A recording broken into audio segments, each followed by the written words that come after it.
Give me a second. I do my water. My water, please.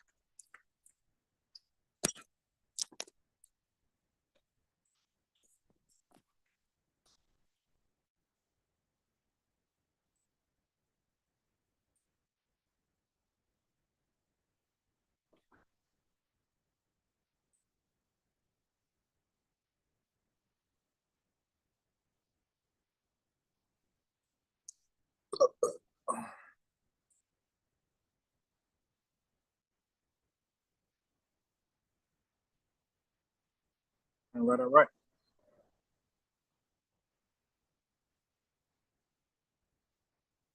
Shall we begin?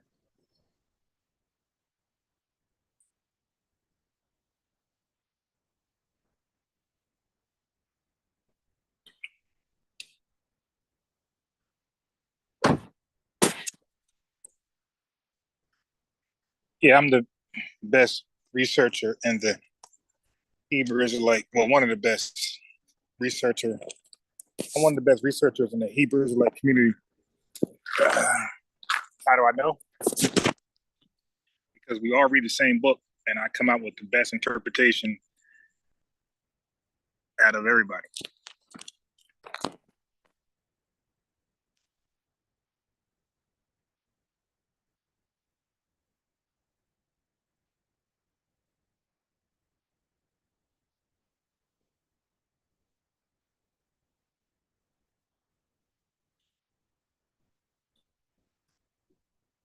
I needed that water. Okay. So I'm going over Captain latest debate. Okay, if you don't mind.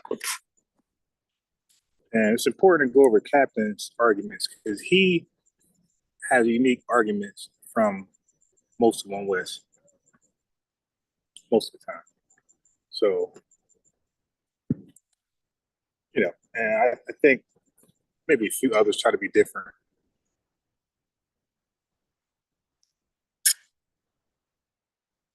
Here we go.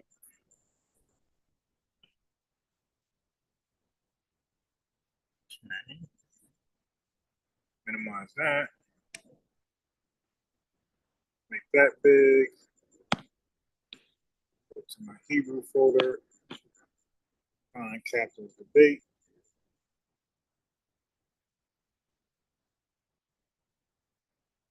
Got it. So I'm not starting over. I'm just picking up where I left off at. Last night was funny. I was about to say H-E-L. Trying to come up with profanity. But last night was funny because I ended, I did the first round, not first round, but the first part kind of quickly. And then I went live again to talk about, I think, Jabari stuff. And boy, was I falling asleep. And it felt like I was talking out loud in my sleep. Like waking up. I wasn't talking sleep, really. I was waking up. I guess you say, yeah, talking in your sleep. I was waking up, talking. And I felt like you guys heard that. And I couldn't stop it. So I thought I was good, and I did it again. I thought I was good, I did it again. I said, all right, let me get off this thing. All right, so here we go. Let's share the screen. Let's get busy. Where is the? I got a little more time today, but that don't mean I'm gonna use all my time. And I'm starting to get a little sleepy.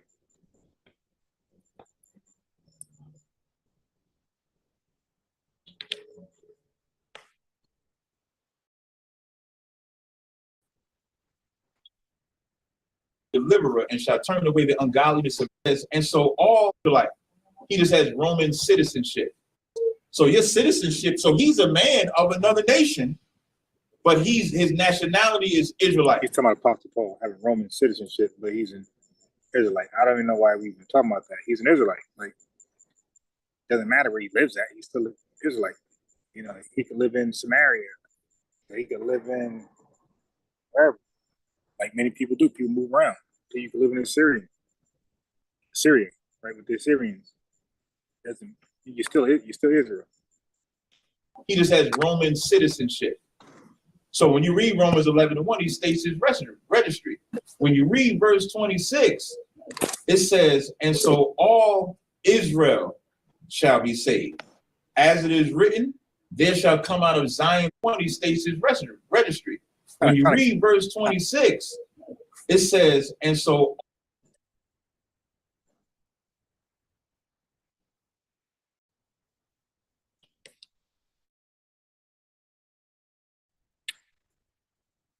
Jerry, how many pies have you?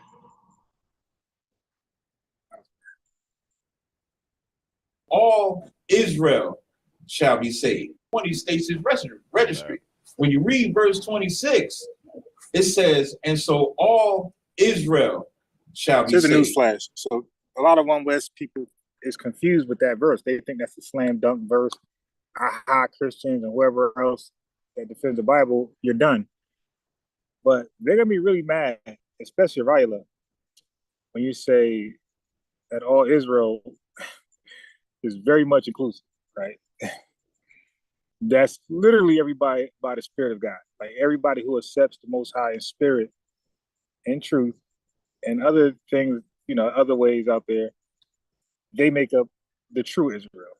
That's why in verse Romans 9:6 it says, "Not all of Israel is Israel." You dig? so if you compare Romans 9:6 to Romans 11:26, and have these brothers explain that, you're gonna see them fumble the ball over and over and over. And then I'm also curious too. Can you hear me? Yeah. I'm curious if they interpret Israel as Northern Israel, then when they read in Romans 9:6, not all Israel is Israel, and then in Romans 11:26, when it says, so all Israel shall be saved, is that all Northern Israel? Because they say it as that's all Israel. Yeah, and that's the confusing part right there. Because you would think, because my first thought when they said all Israel must be saved, all Israel is all Israel. Like you can't tell me you can't tell me all of Israel is Northern Israel, because it didn't say the house of Israel. It didn't give those ways out where it could be possibly the Northern Kingdom. All of Israel is all of Israel, right? Because we could find that same language in the Old Testament. We're speaking about all of Israel. So I would love to hear their answer to that. Of course, it's going to be based on how bad they're getting beat up and the points we're making, the arguments we have. They're going to flip flop whether that's. But all of Israel, if all of Israel ain't all of Israel, I'm done. Right. I'm done. Oh yeah, I got my debate on Tuesday night at 7. If you want to jump in, 7 p.m. Tuesday. Yeah. Yep. I might be able to hop on. Yeah, I could hop on at 7. I probably, because I'll be tutoring, I'll be done at 7. But I got to leave. They're gonna close at like 9, so I got to leave there like 8:25. So yes, I could, participate or listen, whatever involvement I got for an hour and a half. Yeah. If not, it's not a big deal, because I'm probably, if I don't go live, I'm just gonna record it and then throw it up on YouTube later. Yeah, no, I should be able to. Yeah, I definitely got a 6 to 7. Yeah, the dude was asking if you specifically was gonna be there. Oh, who's the guy? Let me find his name. Let me go to my Facebook. Tazarop Yahawada. Okay, yeah, it's like somebody beat up from Shikari. That's what I was thinking too. Yeah, it said, they call him Taz. Yeah, I did him dirty. He's in one of my funny videos that I did. Yeah, like these guys really don't want. So what's the subject? Romans 11. Okay, yeah. Like in boxing, like you got many ways to get beat up. You can get knocked out in one round by Mike Tyson. You can get humiliated like Muhammad Ali beat you up, or you can like swing at a guy and miss and get tagged up like Mayweather, like, or you could be made a mock, right? Made a mockery of like Roy Jones just dancing all over you, like he beat the hell out of you. So like they got to pick how they want to lose. You know, it's like it's different ways to lose. Just pick one. For real. Like you have a way Yep. to do your thing. I got my way, but I will find that. Like I will go extra hard on him. He's waiting on me. Like yeah, I will go straight for the jugular for that guy if he wants to talk to me. Yeah, I think I'm gonna just bring out my strong points and then kind of see wherever he wants to go after that, and hopefully keep it under like an hour and a half, 2 hours max. Yeah. I was getting some notes together all day today, really, and literally all day, and man, like that like it's just I don't even know where to start at. He said Tuesday. Let me see. Monday. Well, no, you're wait. Yeah, you're Tuesday night. Yeah. It'll be my Wednesday morning. Okay, so my Tuesday. Yeah, so I probably I was still hop on about, but he's lucky. I won't have time to like really. I got hella evidence. I got so much evidence. He would be lucky that I wouldn't be able to like categorize it, format it like I did the Virgin Bird. So he'll be lucky. Like, so I have to just find, I got so much stuff, so many directions to go. Like, oh my God, like I mastered Tazariak's argument. I'm playing that now.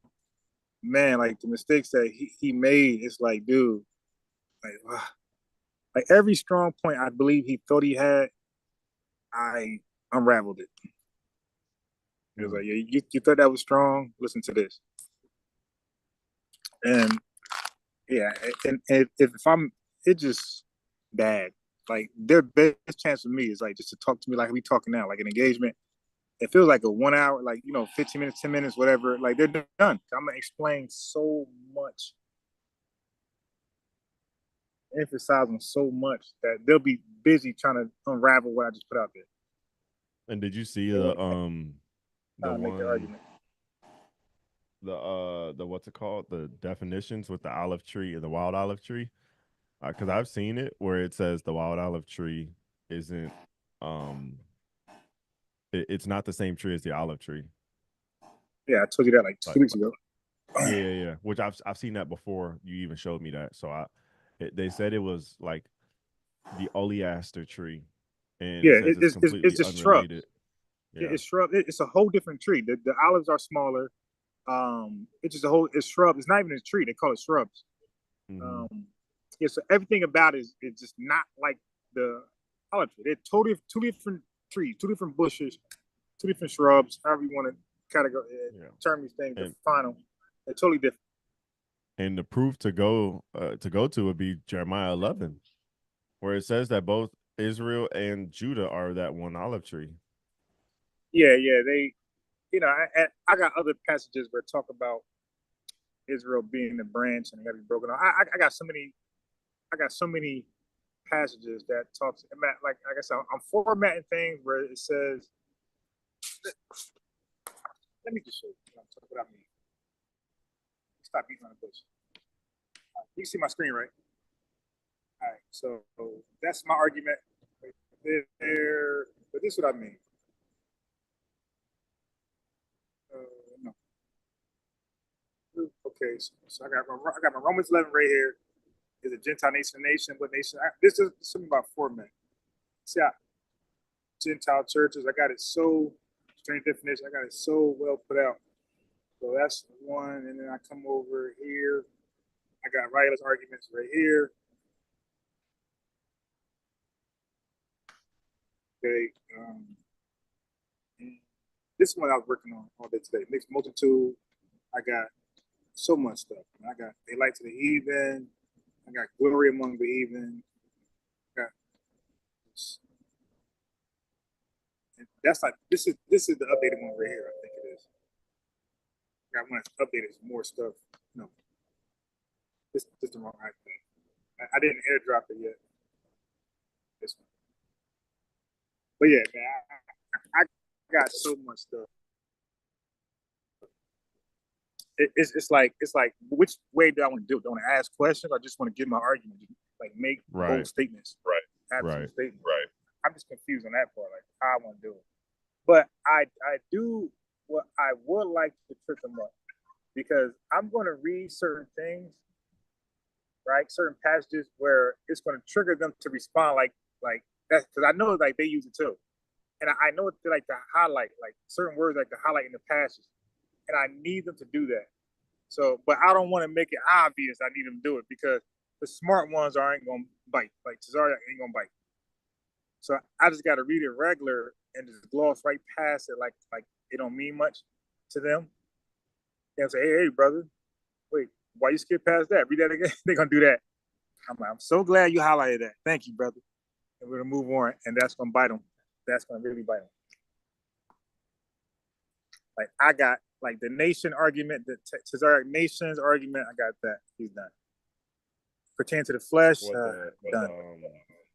You talking about Genesis 17 and 14? I got that. So Genesis 17, that's in my notes. 17 is about, what's that, Abraham? Being the father of many nations? Yeah. Yeah, that's my notes. Right. See, that's the thing, the nation thing, like they're in trouble. Like the nations, probably 98% of the time is describing Gentiles. Right. No, I agree. So with that, what are you looking at in regards to that? Because it says nations will come out of Sarah. Right. When you see the word, when you see the word nations, that's everybody. That's everybody outside of Israel. Israel.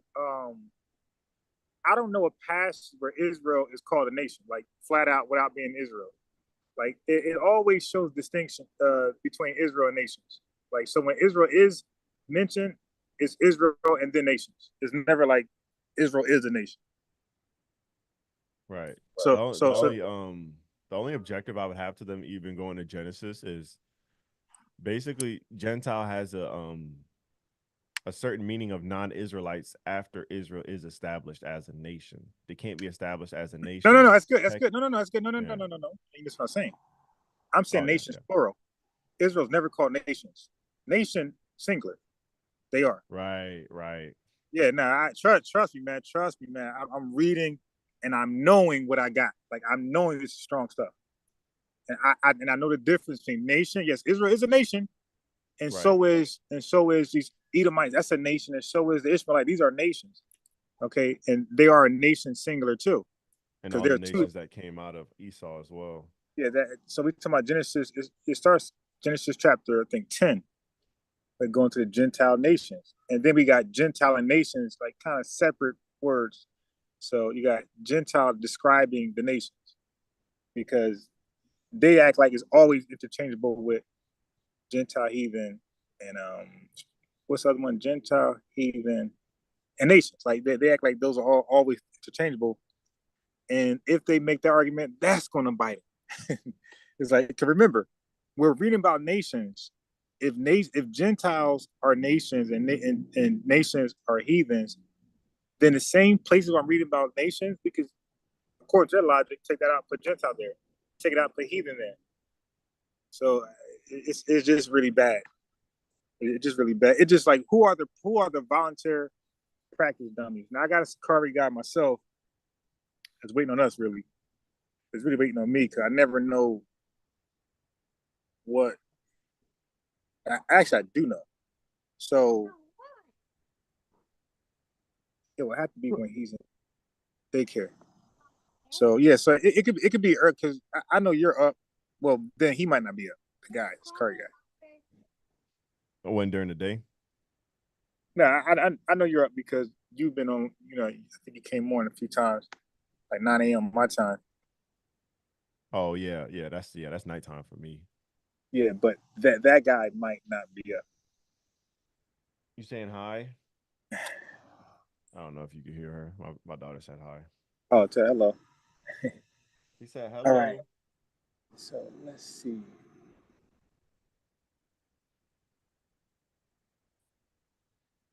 So question. Does my mic sound better right now? Or wait, hold up. It sounds the right same. Now. Wait. Now talk now. Hello? You got to say something, like a sentence or something. The grass is green. It is louder. The grass is green. It's lower. That's all. Just difference Okay. between louder and lower. But the louder is louder, but that don't mean the quality is better than the lower. Yeah, that's why, because it's just a condenser in dynamic setting. But once I get a better audio mixer, it'll actually convert the sounds a lot better, and my mic will sound a lot better.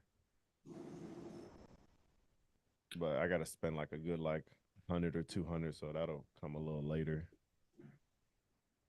Yeah. So, or I could just play, or I could let them just go first and just running my notes while they talking. Like make sure that like they could talk long if they want, at least to start it off. I don't care. But and I just note things down because you Yeah. see my different notepads like, and this is not even an updated one. It's way more than that on there. I go into spiritual Israel versus fleshly Israel.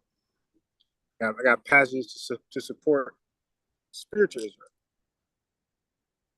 I got passages to support. Oh yes. So now you said they go to Genesis 17:12, I saw Captain go there. You sent me that. but that's stupid though. I gotta look that one over. That's stupid because that's like suicide. Abraham nation. That's everybody. That's everybody. You Well, know no, it's Israel. just everybody that came out of Sarah, because it was about Sarah specifically. So they're gonna argue that. But then it's easy to be like, well, Esau came out of there, and a few nations came out of him. So you Yeah, can't but argue that it's just wait on. about Israel. Wait on. Wait. Okay. So you said Sarah, right? Yeah, So did he say Abraham be a father of many nations? right. Right. So isn't he the father of Ishmael? I don't think it extends to Ishmael because go to Genesis 17. I'll No, show no, you. no. I'll show you. I'm just 'Cause asking. I know how they're gonna argue. That's cool. I don't care. That's cool. But I'm establishing fact. Though. See, it's one thing that you can do is establish facts. Like, is Ishmael the son of Abraham? Yeah. Does Ishmael have a nation behind him? Yeah. Right. Okay. So we got that. Then we have like you said, we got then from there. So then we got other sons, but we don't know too much about them. But we do know about Isaac and we know about Ishmael, right? So now, what nation did Isaac produce? Isaac produced Israel and the Edomites and all that came out of the Edomites. So the two nations, Jacob and Esau, right? So those two nations that he produced. So he produced. So Isaac is responsible for the Edomites and the Israelites.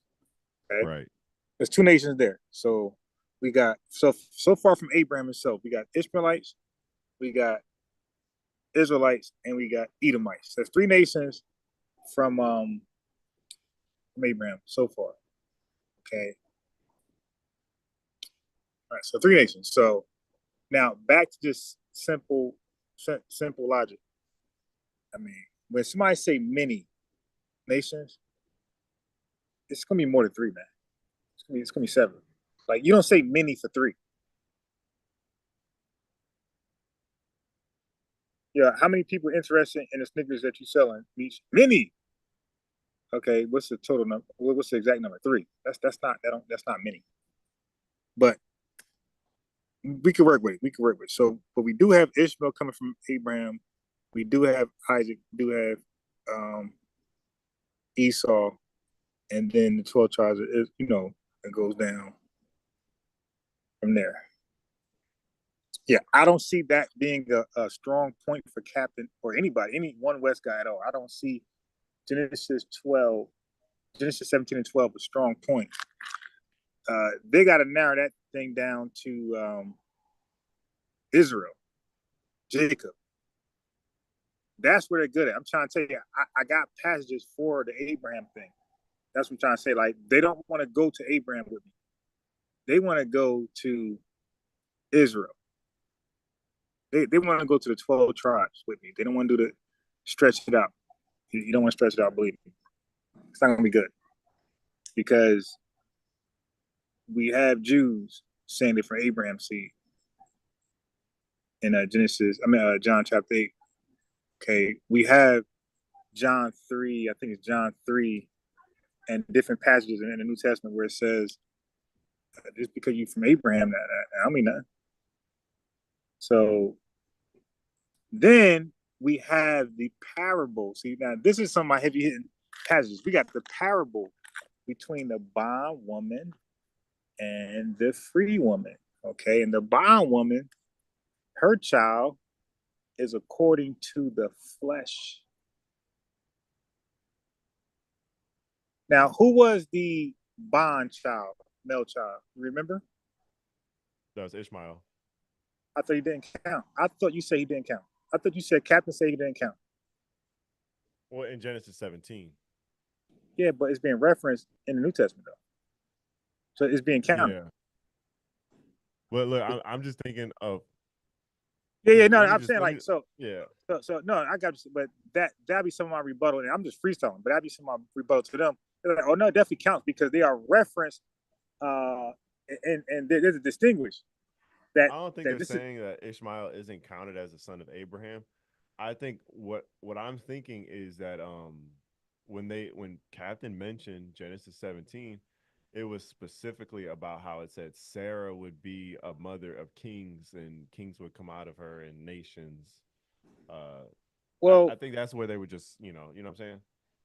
Yeah. I mean, nations got kings as well. Yeah. Amalek. But yeah, again, I really don't see that as a strong point for Captain, like at all, or any one Western guy. I don't see, because I got it down for me, so I don't see Genesis 17:12 a strong argument for those guys. I think that just fit to fill a void and stretch. They can talk longer. I don't care about the heavy emphasis on Sarah. They put heavy emphasis on seed, and it still don't make it mean sperm. So, yeah. Oh, this is another angle I've heard. They say, because this is a different topic, but I've seen somebody stretch it over into this topic. So I was talking to this one guy about he was talking bad about white people. I'm like, well, doesn't the Bible say not to hate Edomites, right? That for he's your brother. And he said, well, Esau broke the brotherly covenant, so he's no longer our brother. I heard somebody else say because they break the covenant, they're no longer Israel. So that's another angle that we might see in the future. Listen, I'm fine with that. I'm fine with that because I can, okay, there's many other nations. Like they got to shoot down all the nations. They can't just shoot down one or two. Right. It's like missiles coming towards your country. I got 10 missiles and just one can blow your country to smithereens, and you take out two. It's 8 there. It's like you got to dismiss all nations, not just Edom or Ishmael.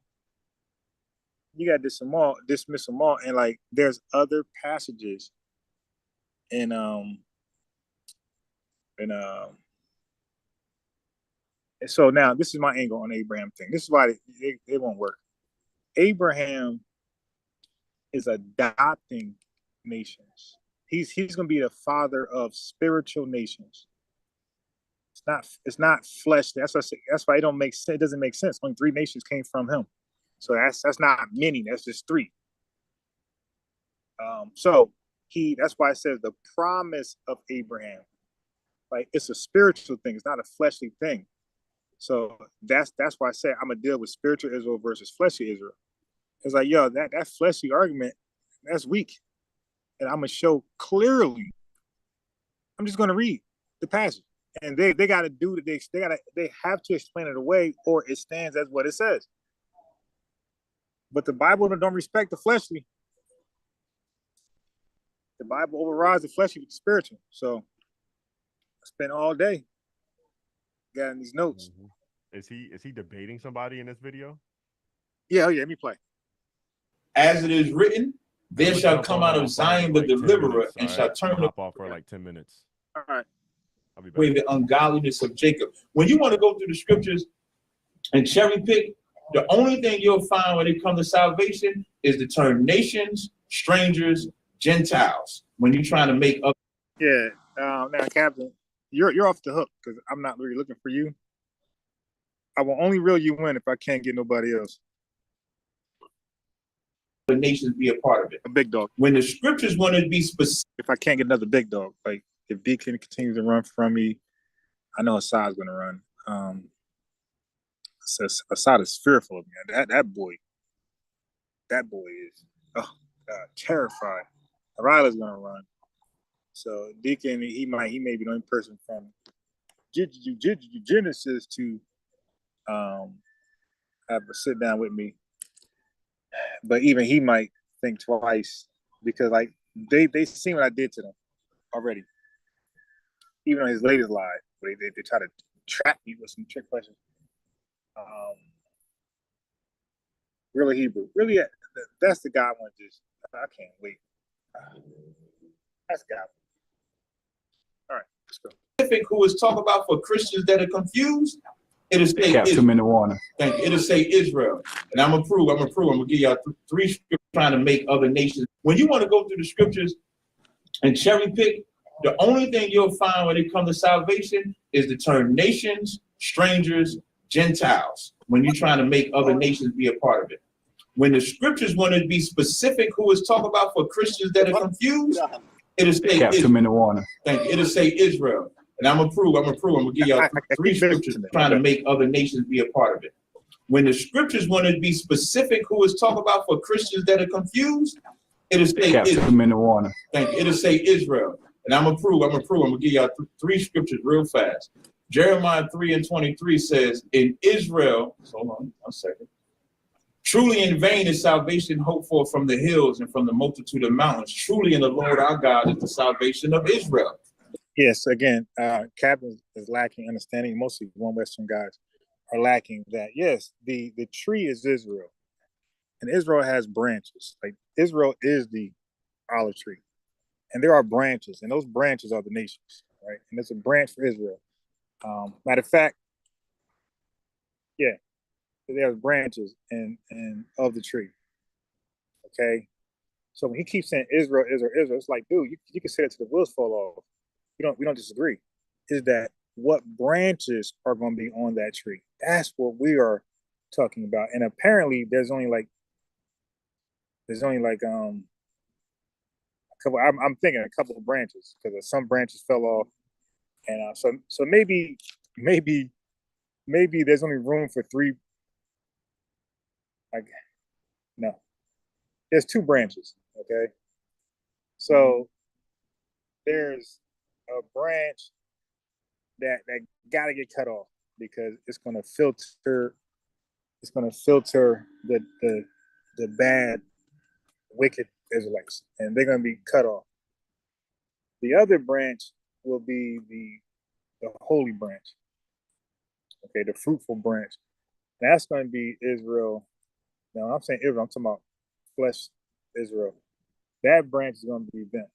And then when the other branch breaks off from the wicked Israelites, a grafted branch is going to replace that natural branch that was supposed to be there. Now, those that fell off naturally, they have a chance to be grafted in on the grafted branch. The natural branch is done. But they were once that boat is sailed. It's done. So they got to catch the new boat with the Gentiles, which is the wild olive branch. That's how that works. So they're coming back on a separate boat than what they left on. All right, they're coming back with the Gentiles. If God so called them. That's the only way that they're going to come back. But they got to want to come back, and they got to do what the Lord wants them to do. Don't say other nations. When you go to Isaiah 4, from the hills and from the multitude of mountains, truly in the Lord our God is the. Yeah, so Captain, it's not going to say other nations. It's not going to say strangers and those things, Gentiles, the things that you said, because it's about Israel. It's okay, but it's a spiritual Israel. It's an all-inclusive Israel for those who are called. Salvation of Israel. It don't say other nations. When you go to Isaiah 45:17, it says, Israel shall be saved in the Lord with an everlasting salvation. Right. And that Israel is all inclusive. It's spiritual. Ye shall not be ashamed, nor confounded world without end. So where are the scriptures that they're saying the promises go to any other nation except Israel? I done gave them all to you. I done refuted a few of his claims of nations, blessings, which blessings anybody can get blessed. Ishmael got a blessing. Ishmael was blessed with 12 princes. We ain't talking about blessing. The nation, Ham got their blessing. They got the biggest land on earth. Moab got their blessing. Ammon got their blessing. The promises, the covenant, salvation, that goes to Israel and Israel only. So I crushed the Which we agree. You know, those who know better, we agree. But it's like kind of like wordplay because it's not all of fleshly Israel. You know, his brethren according to the flesh, they all ain't being saved. And like even he knows that because he knows that only a remnant will be of the fleshly world of Israel. Only a remnant will be saved. 2/3 will be broken off. I mean, even he knows that. So to read passages where it says all of Israel, you know that's a contradiction.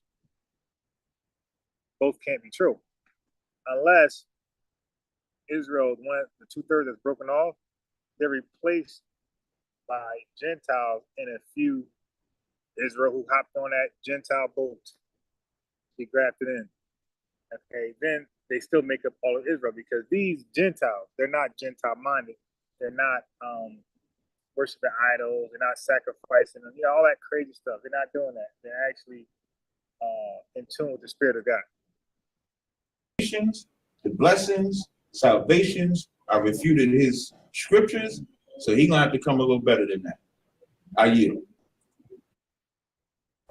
If you have an hour this week, you can learn 100 songs on the piano by learning just 4 chords. These. All right. Kind. All right, I'm gonna move your screen share down. All right, so that first round, maybe make sure I do the right one. That first round was both brothers laying what they believe is concerning scripture. Can Gentiles be saved? G-Con say yeah, all nations, and Captain Cesariot gave his point of no, it's for Israel. Now the next round we're going to go into is called the rebuttal round. So in this round, G-Con has his chance to rebuttal everything that Cap said, and then Cap come back and he will rebuttal what G-Con said. This round's going to be 8 minutes. Let me set the clock. G-Con, when you start talking, all I'm right, going to hit your time. All right.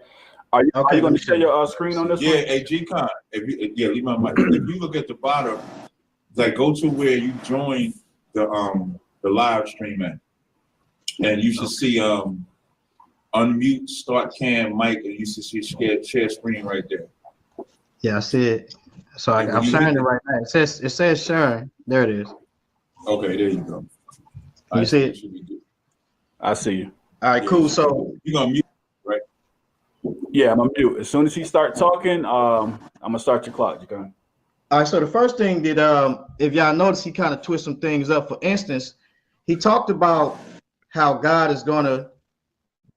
He says, "For my brother." For my brother. So I don't. In Isaiah chapter 8, that he will be a snare and a gem. He should show forth the praise of. But it says that you. G-Con, I didn't say it 2 minute warning, but you got a minute and a half. And that's what. But look what it says here, which they should sometime. I'm gonna start your time. Are you unmuted? Let me see. Hold on. All right, your mic's open. You said my mic is open. Can you It's hear open. me? Come on. Yeah. I want to let me share my screen first. Okay.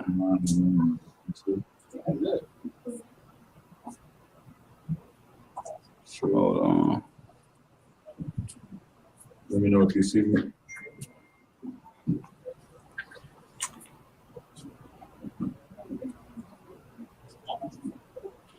So I'm gonna go ahead and start.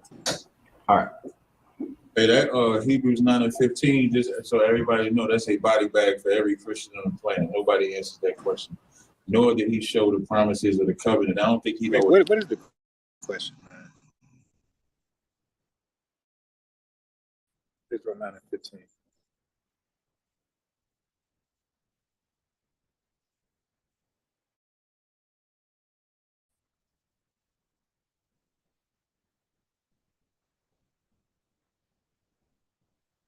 Hebrews 9 and 15.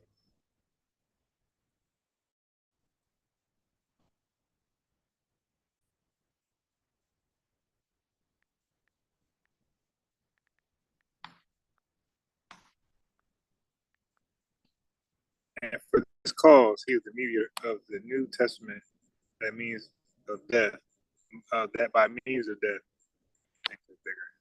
For the redemption of the transgressions that were under the first testament, they which are called might receive the promise of eternal inheritance. You know what? Hebrews 9:15. Make it as simplistic as possible. Hebrews 9:15.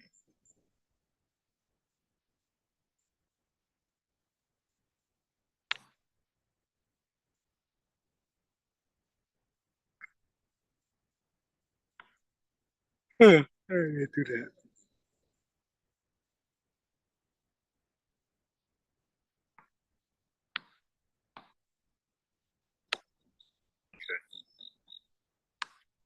All right, so let me do let me start with 13. Under the old system, the blood of goats and bulls and the ashes of a heifer could cleanse people's bodies from ceremonial impurity. Just think how much more the blood of Christ will purify our consciousness from sinful deeds, so that we can worship the living God. For by the power of the eternal Spirit, Christ offered himself to God as a perfect sacrifice for our sins. That is why he is the one who mediates. That is why he is the one who mediates a new covenant between God and people. See how to read a little different? So that who are called can receive the eternal inheritance God has promised them. For Christ died to set them free from the penalty of the sins they had committed under that first covenant. So you see, now I'm gonna click it and compare this with the KJV. So that's Captain Issue. He's reading KJV and he got that Shakespeare language and it's confusing. Well, it can be. Okay, so and for this cause, he is the mediator of the New Testament, that by means of death. Okay, so he is the mediator of the New Testament. So NLT says he mediates a new covenant between God and people. Okay, so now God and people. Here it says New Testament, that by means of death. So here it doesn't say God and people. It said he's the mediator of the New Testament, that by means of death for the redemption of the transgressions that were under the first testament, they which are called might receive the promise of an eternal inheritance. So you see, it reads way more better in the NLT. This is why he is the one who mediates a new covenant between God and people, so that all who are called can receive the eternal inheritance. Yeah, so it's, I mean, it's nothing. Like, I don't know, Cat is making this bigger than what it's not.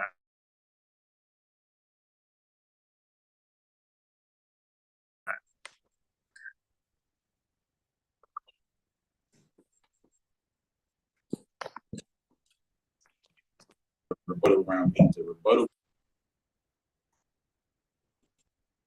Nah, we only rebut what you said. That's on topic. You have to rebut everything I said. That's on topic. But most people never rebut, so I'm not used to it. It has to be a so he brought out First King. Where rebutting it means like a win. It's a point.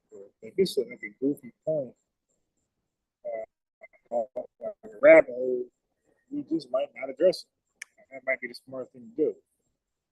It's to address your points of the topic that we believe are strong points for you. Those, like I'm doing now, I'm dissecting your arguments. I'm learning your strong points. And you see, he don't say that about me. He don't say I ain't. He keeps saying, well, he's saying most people. I don't know, but one thing about me, he can't say that I didn't address everything I could in the time we had.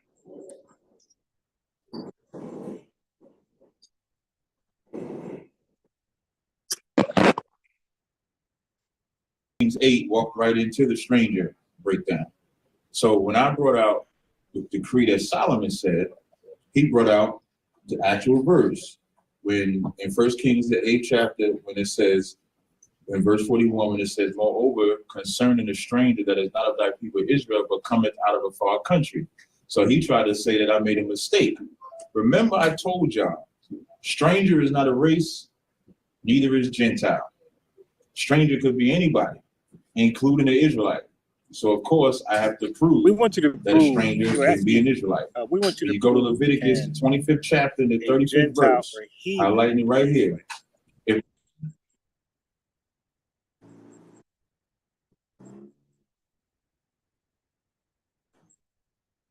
thy brother be waxing poor and fallen in decay with thee, then thou shalt relieve him, yea, though he be a stranger. So your brother can be a stranger. Though he be a sojourner. What is a sojourner? Someone that's not of the land. That's why I said not of Israel. Not that they're not an Israelite, but they didn't live in the land of Israel. Like when he talks about that brother that Steve, I forget the brother's name in Acts, when he ran into the Ethiopia, when it says the man of Ethiopia. Cornelius, when it says of the Italian band. Italian. He's not Italian. He's just in their army. Paul, who was of Tarsus,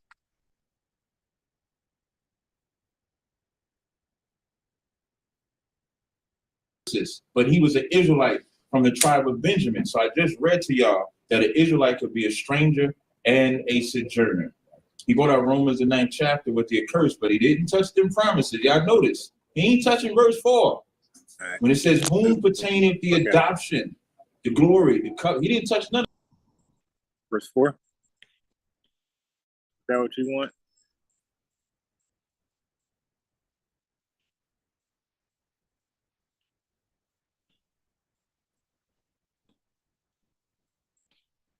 Was it 9?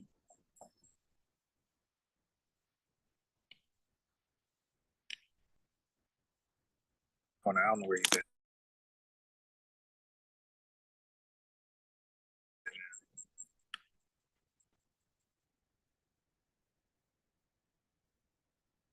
But he did do verse 3. He says, "For I wish that myself were accursed from Christ." So what does that mean? What he's saying is he wished that he could be cursed or separated from Christ for his brothers, his kinsmen, according to the flesh. It's almost like taking a bullet for your brother. If I got to die for my brothers to live, I would rather that for my brother. So I don't know what his point of bringing that chapter here. Let me see. I don't know if there's any much more I need to do in the rebuttal round. In Isaiah, only thing I couldn't remember, and maybe I'll ask him if we do a Q&A. In Isaiah 60, I believe it was Isaiah 60, I was trying to find it, where he said the nations of them 60. which are saved. I don't think he understands the context of that. Remember, we're talking about salvation from the Most High, not salvation from ass whooping. When the Lord destroys all the nations, the ones that are left will build up this nation. Let me give you the proof. In Isaiah 14, when it says, "For the Lord will have mercy on Jacob and yet choose Israel and set them in their own land. And the strangers shall be joined with them." So, by no mistake, don't ever think I don't want a white man to be in the kingdom, an African to be in the kingdom, a Chinese or a Japanese. I want them to be in the kingdom like this scripture said. They're going to be joined to us. And verse 2 says, "And the people shall take them," that's force, "and bring them to their place. And the house of Israel shall possess them," not be buddies with them, not be friends with them, not sit my ties and drink this beautiful scotch. Yeah, but all this was contingent on Israel doing his part. Israel didn't. Israel fell. Both kingdoms, they fell. They disappointed the Most High, and he got rid of them from their places, from Jerusalem and Samaria. He kicked them both out, from Samaria to Syria, from Jerusalem to Babylon. Okay. And drinking this whole time, not do none of that with us. But to do that, the other blunder he made, he pulled Acts 2 and 36, because he tried to say, I said the northern kingdom wasn't in Israel. The northern kingdom predominantly wasn't in Israel. They were scattered. The southern kingdom also said they were scattered. So he brought Acts 2 and 36 says, "Therefore let all the house of Israel know assuredly that the Most High had made this same Yahweh try to make it seem like all Israel was in this land." And then in the very same breath said, this is Acts the 2nd chapter, when they came from far. So if they was in Israel, why did they have to come from afar to even come in Israel? When you read Acts 2, and I'm going to start at verse 5, it says, and they were dwelling at Jerusalem, Jerusalem Jews, devout men out of every nation under heaven. So they wasn't in Israel. So when I said that the northern kingdom and the southern kingdom wasn't in Israel, I was correct. He helped me out by saying that, by bringing Acts the 2nd chapter. Now, where did they come from? They came, when you go to verse 9, they came from the Parthians, the Medes, the Elamites, dwellers of Mesopotamia, in Judea, in Cappadocia, in Pontus, in Asia, and should I read it all? Phrygia, Pamphylia, Egypt, parts of Libya, Cyrene, strangers of Rome. So I don't know what his point was. So when it comes to this term salvation, anybody paying attention to this debate, he never showed that the promises went to anybody. He never never answered Hebrews 9 and 15. If Christ is the mediator for the New Testament, for the redemption of those that was under the First Testament, that's what the scriptures say. When you go to Hebrews 8 and 8, it says, for finding fault with them, behold, he said, behold, the days come, saith the Lord, when I will make a new covenant with the house of Israel and the house of Judah. Never said all nations. Not according to the covenant I made with their fathers. When you look up the word Gentiles, page 307 in the Zondervan Bible Dictionary, it says translated Gentiles in the KJV of the Old Testament. It says heathen, nation being the usual translation. Sometimes Goy refers to Israel. So that's not a one West doctrine. By their own definition of Gentiles, sometimes you can read in the scriptures that a Gentile is an Israelite. So the brother showed nothing. Every scripture that I showed, when it comes to that testament, when it comes to that promise, it only goes to Israel. We're not asking if other nations are going to build this nation up. They are. They're going to go in chains. My last scripture, and then I yield. In Psalms 149, let me get my last scripture on this subject anyway. This is Psalms 149. Is it 149? Yeah, it says Psalms 149. It says, let the saints be joyful and go. Oh, not my last. Hold on. How much time I got left? You got a minute, 45 seconds. So he brought out 1 Peter 2 and 4, and then read verse 9 when it says, but ye are a chosen generation, a royal priesthood, a holy, peculiar people. That's only Israel. That's the chosen generation, not other nations. When you read 1 Peter 1 and 2, 1, Peter, an apostle of Yahweh Shah Mashiach, to the strangers scattered throughout Pontus, Galatia, Cappadocia, Asia, Bithynia, elect according to the foreknowledge of God the Father. So when you read Peter's and them strangers, he's talking about the elect strangers, aka Israelites. And that's the time.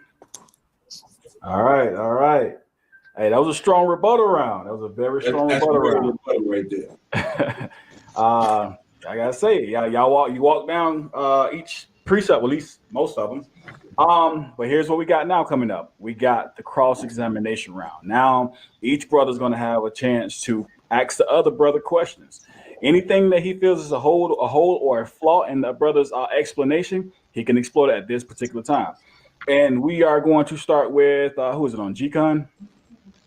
You can let him go first. You want to let him go first? Yeah, he can ask a question first. That's cool. What you got? The only question, I guess, the first question I got in Hebrews 9 and 15. Wait, hold on. I'm gonna start the clock. You got 8 minutes. No, to ask him a question. Yeah, you got 8 minutes, or ask him one question if you want to. How you want to? I don't know. I thought it would be more like I asked him and then he answered the question and then he would ask me one. That's we can do that too. Let's do it. Oh, okay, no sweat. But that's cool with G-Con. I don't want to, Yeah, that's cool. You say Hebrews what again? That's cool. Hebrews 9 and 15. If you can answer that scripture, Hebrews 9 and 15 says, and for this cause, he is the mediator of the New Testament, that by means of death for the redemption of the transgressions that were under the first testament, they which are called might receive the promises of eternal inheritance. My question to you is that all nations, or is that room, is that Israel, or is that room for other nations to be a part? So he says that is that Israel singular, or is that a room for other nations plural? Part of the New Testament. Well, that's when you read this contextually, this is speaking to the Hebrews, so it's talking to Israelites. But then when you read a plethora of more scriptures and don't isolate this scripture, then you get the full thought of it. For instance, it says in the text, it says that he would taste death for every man. So then when you read it here, right, it says, for where a testament is, there must also be a necessity to be the death of the testator, which we know was Christ. So when you look at it, it says he tastes death for every man. Where does it say that? Let's look at it. Let's go to it. Okay. Let's see. I just want to get the context of death of every man. Let's go to. I'm assuming that's in the New Testament, right? Yeah. Okay.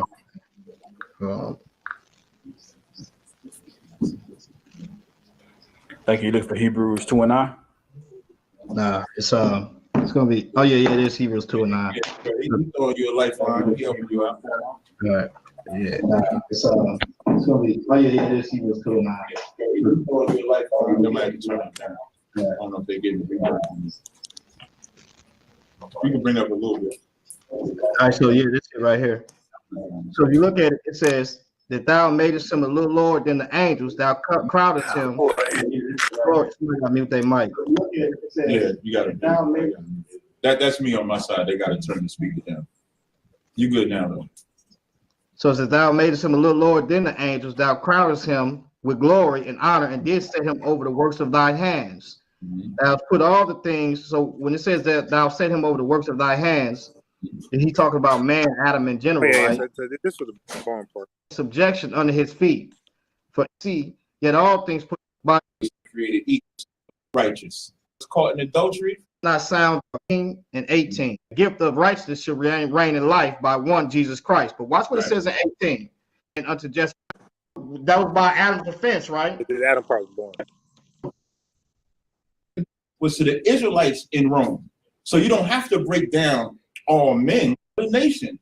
So the all men and African boy in here. Right, you know it's not. Nevertheless, now the Levites will carry out the punishments of that death. Dwell on the face of the earth and have determined the times before appointed in the bounds of their habitations. So watch what it says. That who? When it says they, that who? It got to be talking about the nations that he made from one blood. You said that they what? We ought not to think that the Godhead is like unto gold or silver or to stone, graven by art or man's device. At times of this ignorance, God went that. But now, watch what it says. Command of all men everywhere to repent. Now, in regards to that, right? Yeah, in regards to that, I understand. Would you agree? He should be prepared for what Captain would say after he makes these points.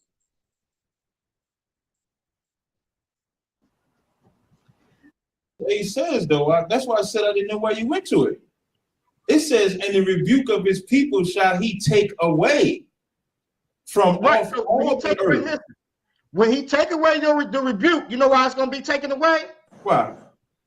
Because Israel is going to be in place and God's going to have mercy on them. And when he take that rebuke away from them, the reason why he's taking the rebuke away from them, because they're going to be in position to do what he told them to do in the vineyard, to work. I mean, and is that not to be above all nations?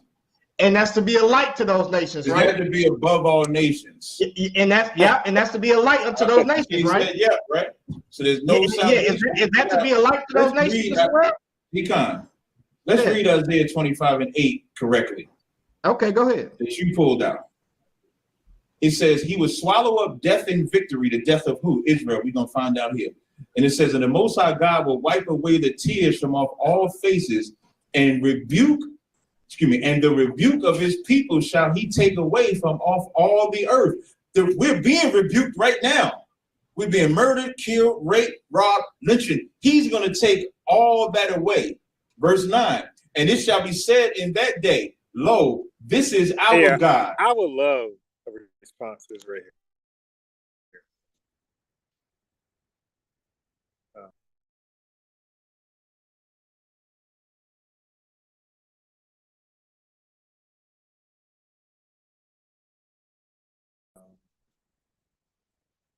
Something as simple as this.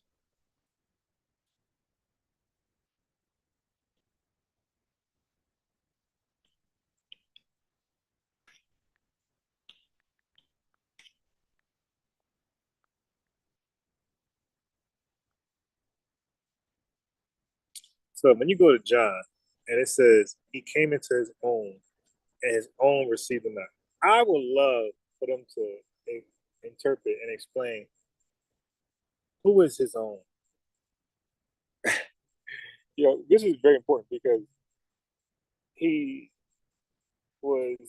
said, go not in the way of the Gentiles or the Samaritans. So go into the house of Israel. Okay, which they will say, it depends which Israelite you're talking to, which one West Israelite who you're talking to, but most of them will say the house of Israel, that's the northern kingdom. So I'm gonna save my questions for the guy Taz. Now he's gonna play retarded. Okay, I'm telling y'all, like these guys gonna be too easy for you, man. I start asking these questions, make them look so stupid. So yeah, so I'm gonna question them. I'm gonna interrogate them on John 1:11. I'm gonna interrogate them on maybe Matthew 15:24, maybe Matthew 10:5 or 6. Never know.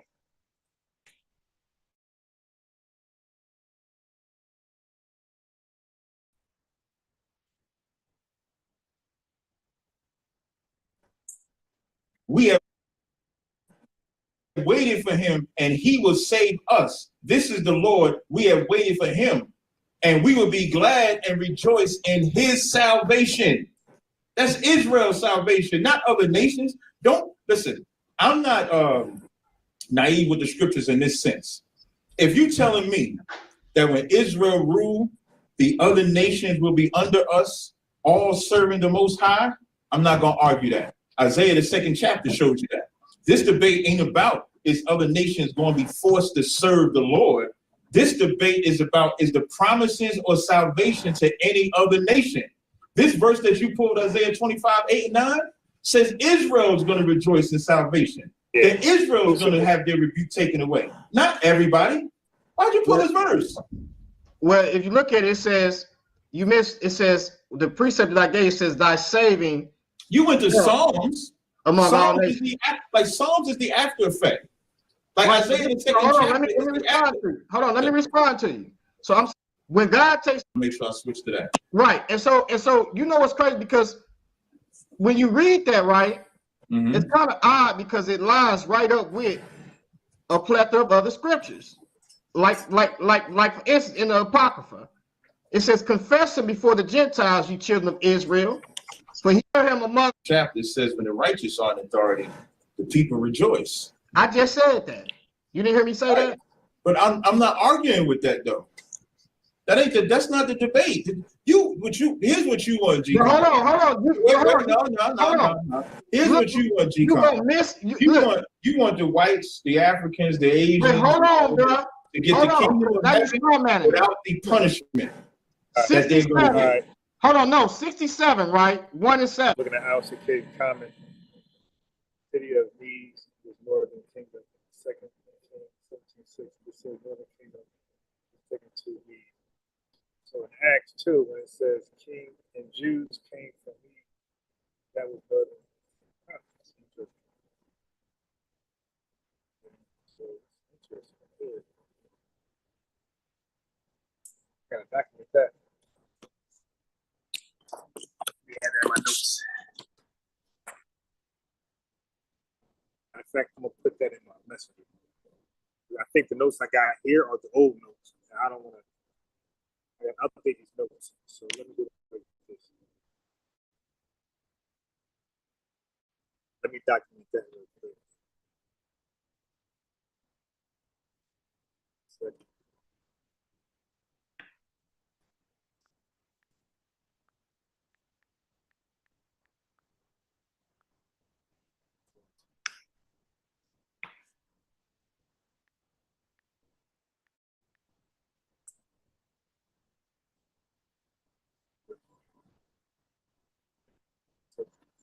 there it is. Copy.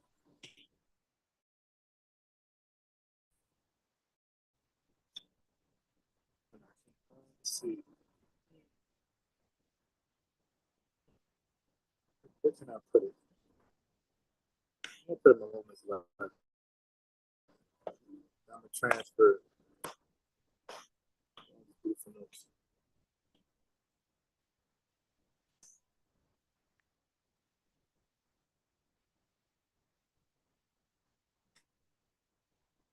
Place them in color.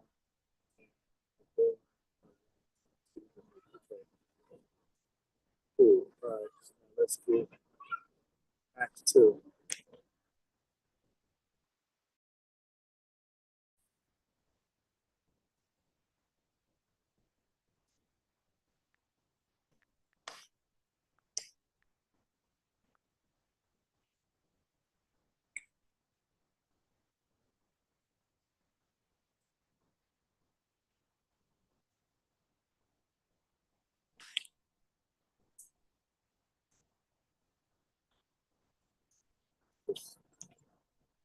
Mixing up the line. All right. 2.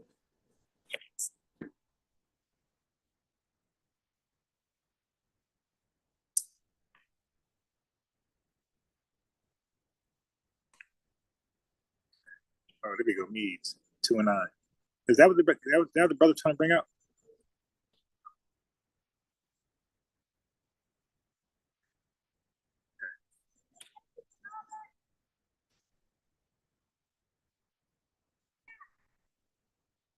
Interesting. That's interesting.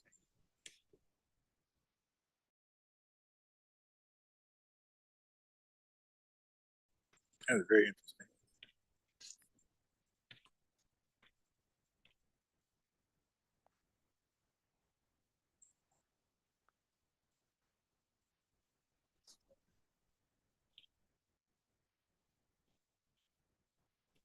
Oh no no no no no no.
Okay. All right.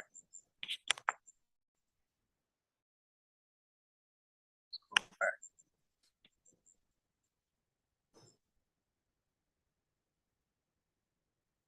back. Look what it says. 67, 1 and 1.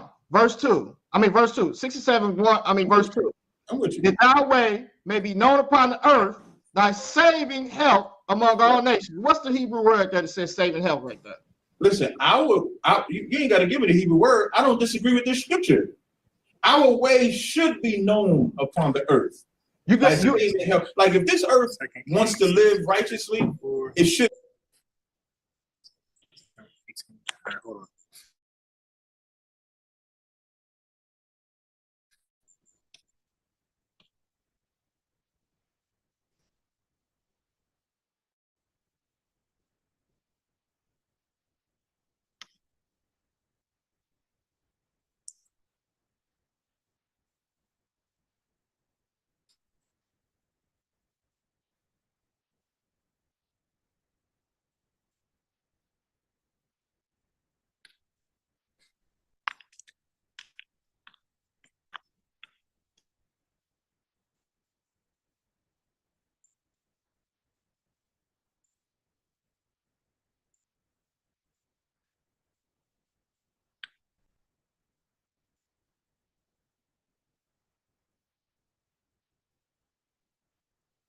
Yeah, so that part I know, and I know about. I call it the replacement theory. So that part I'm familiar with. But Judah was removed later as well. Cities of Israel are filled with strangers. It actually says that. It actually says that. Oh my God! It actually says it. Cities of Israel filled with. Oh my God! It actually says it. I can't believe it actually says it there. Ah, they are in trouble, man. They are in trouble. They are in trouble. They're in trouble. They're in trouble. All right, so now I'm gonna try to move in. I'm gonna lose a little bit of signal. Once I go robotic, let me know. Because once I go robotic, that means that I'm moving from where I was at. So if I get robotic, let me know. That means it's just time just to end the line. It's getting late anyway. So hold on. But once I get robotic, just say robotic and trust me, because nothing is gonna play correctly.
Let's see.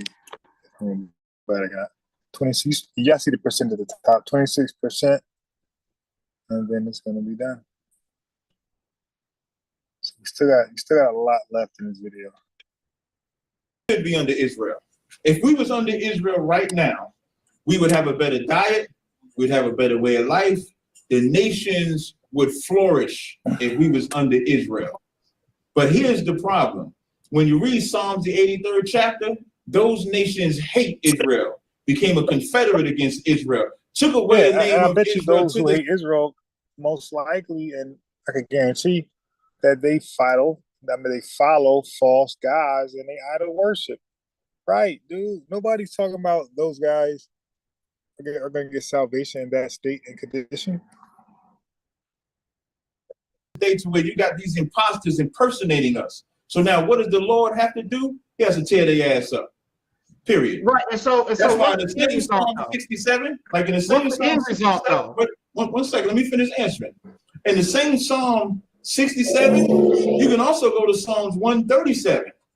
When it says, happy shall it be that taketh thy littlest one to gas them against the stones. That's in the scriptures too, Who said Isaiah that? Who's 14. saying that? Who? Israelite is saying it. That ain't God saying that. Did God acknowledge it though? What do you mean did he acknowledge it? Is it in the scriptures?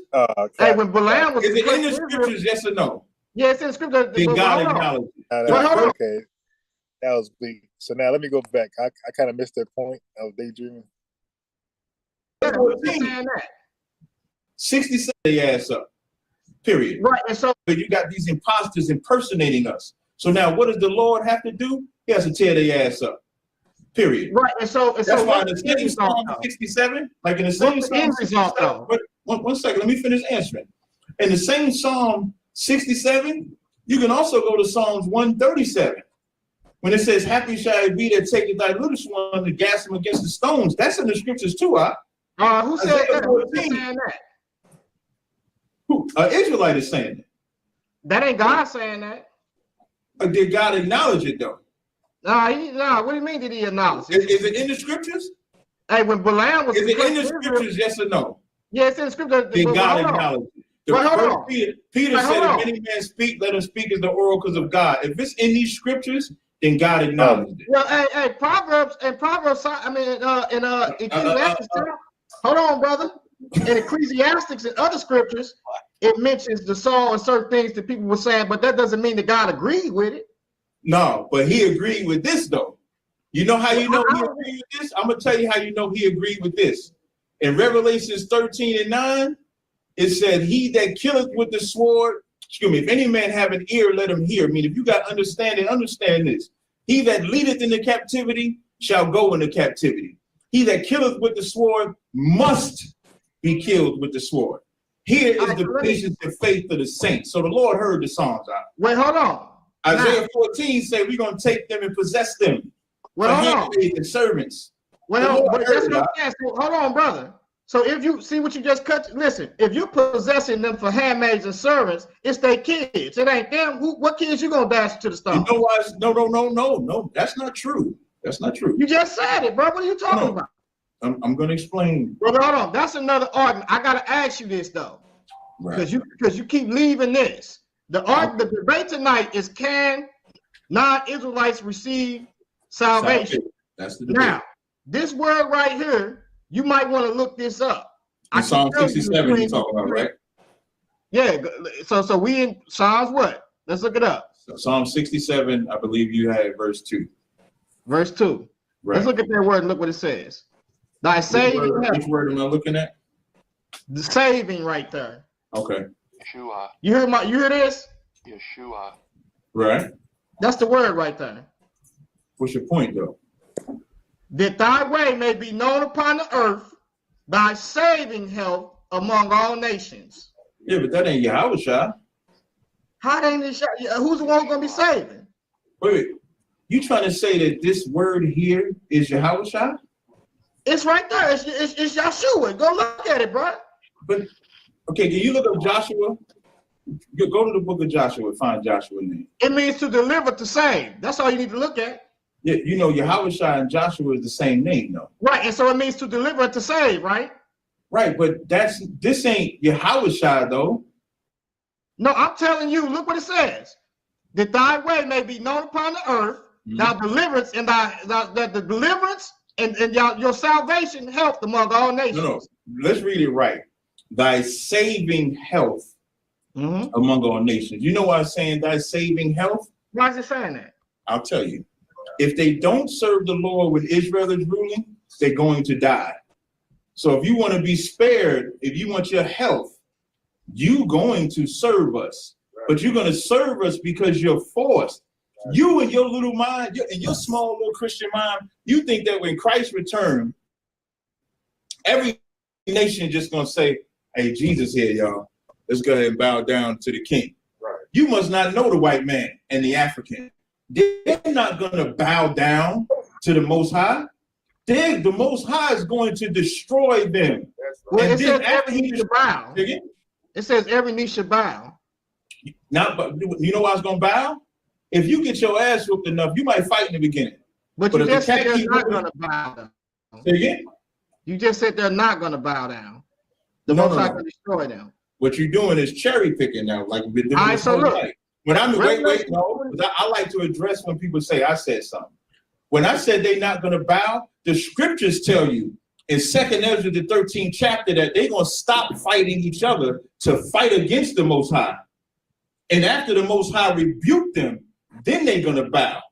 It's like a bully on the block. That bully think he the baddest nigga on the block until he meet one cat that whoop his ass, and he might come back to fight. And then when he lose again, you know what he do? He bow down. That's gonna be these other nations. These other nations are not gonna give up their land. You know what it means when Christ returns? That means everybody got to give up their land position. There ain't no more presidents. There ain't no more emperors. There ain't no more princes and queens or none of that nonsense. Everybody bowed down to Christ. So you go tell a queen she can't be a queen no more. You can't tell a black woman in the ghetto she ain't a queen. You gonna tell a literal queen and lords she and can't be lords. a queen no more? Yeah, it's going to be kings. He said the kings of the earth should bring their what you call They it. gonna, what they gonna do? They gonna bring their wealth, right? Yeah, kings of kings, lords of lords. Why they gonna bring their wealth? Because they're gonna get their ass whooped. Even from a human perspective, Right. the king of Rome don't give money to the king of England unless the king of England beat his ass They're going to be taught the right way, basically. by force. Yeah, sometimes it takes force. That's why it takes servitude So sometimes. what's the argument here? All right, so hold on. No, here's the argument. Now, you said saved or salvation. I think you're missing this. Nah, Now. man. Now, you lost this debate, and I'm going to tell you why. Yeah, now. that's right, though. Look what Tobit say. Wait, debate ain't over. We still Yeah, we got got another topic. You lost this topic right here. But look what it says here. This seemed like a fire topic. That's why I told G-Con I didn't mind going a little further. You said you're going to COVID, right? Yeah, Tobit Okay. 13. Look what it says here. Confess him before the Gentiles, you children of Israel, for he Yeah, hath Tobit scattered 13. us among them. Okay, I'm looking. I'm with you. Mhm. Tobit 13 and 3. So Tobit is a northerner. Would you agree? I believe so. I haven't read Tobit in a long time. Oh, okay. I But see. I'll just say he's an Israelite just to not. Okay, cool. So it says, confess him before the Gentiles, ye children of Israel, for he hath scattered us among them. So who is the Gentiles that he's talking about right here? Israelites.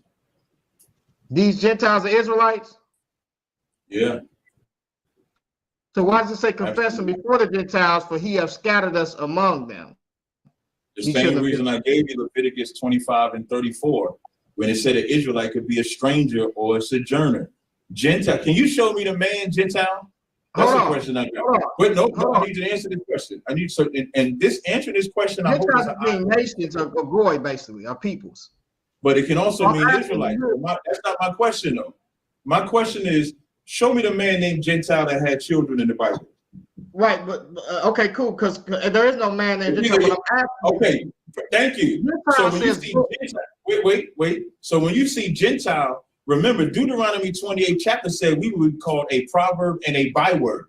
So us being called Gentile, strangers, sojourners, foreigners, those are all the bywords that the Lord said would be put upon us if we didn't keep his commandments.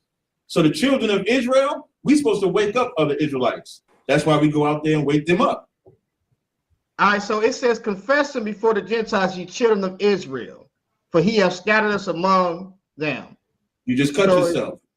So hold on. So he's telling Israel to confess him among the Gentiles. Now in Ezekiel chapter 4, he says he will scatter them among the Gentiles and they will eat the foul bread. I'm gonna give you a perfect understanding. Hold on, brother. For all the living. So he scattered them he scattered Israelites among Gentiles, right? Not Israelites, right? Yes. Yeah, he scattered us amongst the four corners of the earth. That's correct. So it says, for he hath scattered us among them. So look, while you there, look what he says. While you there scattered among them, among those non-Israelites, look what he says, verse 4. There declare his greatness. Who's he? Okay, two things I want to show you. I want to show you something. When it says confessing before the Gentiles, you children of Israel, you would have to admit that it's the Israelites that has to confess him to these Gentiles. We at least agree there, right? Well, I'm glad you agreeing now that these Gentiles are non-Israelites. No. I'm not saying they're non-Israelites. What I'm giving is a statement that we can agree upon without changing our stance. So I'm going to repeat the question. When it says confess him before the Gentiles, you children of Israel, we do agree that the children of Israel has to confess him before these Gentiles. Whether you call them non-Israelites or I call them Israelites, they do have to confess him to Gentiles, right? We agree. Okay, we agree. I'm gonna show you something. In Matthew, the 10th chapter, the 5th verse. These 12, Yahweh shall send forth and commanded them, saying, go not into the way of the Gentiles, and into any city of the Samaritans enter ye not, but go rather to the lost sheep of the house of Israel. So those 12 disciples who are Israelites, they have to go among the other nations to grab the Israelites out of them. That's why it says go rather to the sheep of the house of Israel. You know what's odd about that, what you just read? Because when you read that earlier, you said that the Israelites were not in Israel. And so when he's sending the 70 out, hold on. He's sending the 70 out and they come back to him. And he said, go into the house of the lost sheep of Israel. They're not going into all these other places outside of Israel, but in Israel. That's not true though. But either way you put it, that Tobit you pulled and this Matthew 10, 5, and 6 should open your eyes up, brother. I pray you understand. I don't see how you did that, but yeah. So do you have any questions you want to ask me according to some scriptures you pulled out or anything? I can't. No, I would say no right now. You know I'm asking you all these questions, so when we do a recap on this, we're gonna tell you the pieces, right? No, you're never gonna tell me the pieces, man. You getting smoked tonight. All right. You haven't shown the prompt. You ain't answered Hebrews 9 and 15. Now, don't feel ashamed about Hebrews 9 and 15. Nobody answered that. That's what I wanted to ask you. Go ahead. Okay, you said you wanted to ask me. I wanted to ask you, you know what I'm saying, because I know you said something about do you believe these are Gentiles? What's your take on 1 Peter and 2? 1 Peter 2, 1 Peter in chapter 2. I think I actually, if he was paying attention, I actually rebutted that because I read to you when it says verse 9, and it says, but ye are a chosen generation, a royal priesthood, and holy nation. The priesthood don't go to non-Israelites. The priesthood only go to Israelites. That's why when you read 1 and 1, Peter tells you exactly who he's talking to. I agree with you on that one. I have no contention with the contention is verse 12. I agree that this is talking about Israelites. Verse 12 is having your conversation honest among the Gentiles. Who is these Gentiles that it's talking about? Who do you think they are? Non-Israelites. No. Okay, that was kind of like rhetorical. I keep trying to explain to you, brother. When you see Gentiles in the scriptures, if it has anything to do with the covenant or promises, it's always Israel. That's why verse 11 says, dearly beloved, I beseech you as strangers and pilgrims, abstain from the fleshly lusts, which war against your soul. Having your conversation honest amongst the Gentiles and just telling them to fight off the lusts which war against their soul. Being around Gentiles, like you being around vocab and all of them, is messing you up, Bob. Right, but hold on. That's exact. So you kind of making my point here. So because like you say, I'm an Israelite, so I should abstain from fleshly lusts and different things that war against my soul among vocab. If I'm an Israelite, say it one more time. You said I say you're Israelite. I should abstain from being an evildoer, having abstain from fleshly lusts and things that war against my soul among vocab. Right now, the reason I'm saying that is because that's actually what this is saying here. It says you should have your conversation honest among the Gentiles. You actually gave the example. That was a good example. You know what my conversation would be amongst vocab or any other non-Israelite? This book is not for you. That's Well, look about what it as says here, honest a conversation you can have. But look what it says here. Having your I'm telling conversation you, honest bro, with other man. Gentiles, See, that whereas they speak against you as evildoers, they may by your good works, which they shall behold, glorify God in the day of visitation. So if I'm an Israelite, right, and I'm among vocab and I'm chilling with the homie, right? Let's say man, fancy. you call- Now that's the homie right there. Vocab the homie. Vocab more real. He more realer than a lot of these fellas that claim It the makes same me skin tone. shaming me when I hear black That's my people. and that's my partner right there. You hear me? Listen. Right. But anyways, so if